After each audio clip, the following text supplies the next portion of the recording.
আজকে 12টি দলের 50 জন জলদস্যু 80টি অস্ত্রসহ আত্মসমর্পণ করেছেন। এদের মধ্যে একজন মহিলা, আমি আগেই বলেছি।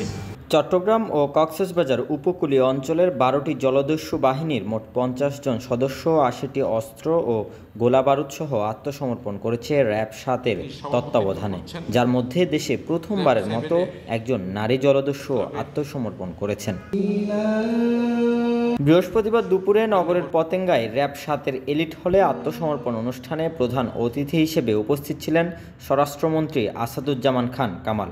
এ সময় যেসব জলদস্যু ফিরে আসেননি তাদের ছাড় নেই বলে মন্তব্য করেন তিনি। সারেন্ডার যারা করছেন, যদি ভবিষ্যতে আরো কেউ সারেন্ডার করেন সেটার কথা ভিন্ন।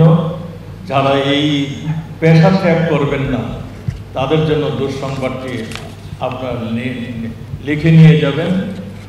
এই প্রচেষ্টা করলে আপনাদের ভাগ্যে কি হবে মহান রাব্বুল আলামিন সেটা জানেন।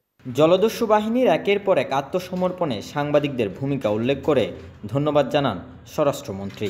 র্যাব 7-এর মাধ্যমে আজকে আমরা সারেন্ডার করছেন। আমরা দেখলাম 2 সাংবাদিক ভাই, তারা যথেষ্ট সহযোগিতা করছেন, তাদেরকেও আমরা ধন্যবাদ জানাচ্ছি।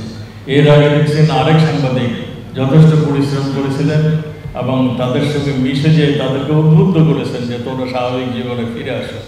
এই সাংবাদিক ভাইদেরকে এই যে তাদের প্রশংসনীয় যে এই যে আপনারা যে কাজটি করেছেন, সেই জন্য আপনাদেরকে ধন্যবাদ না জানাই আমি পারছি না।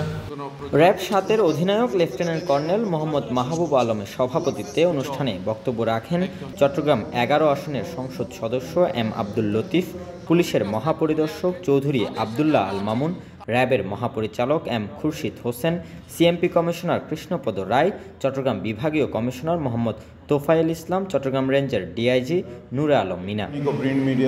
Desk report, news now 24।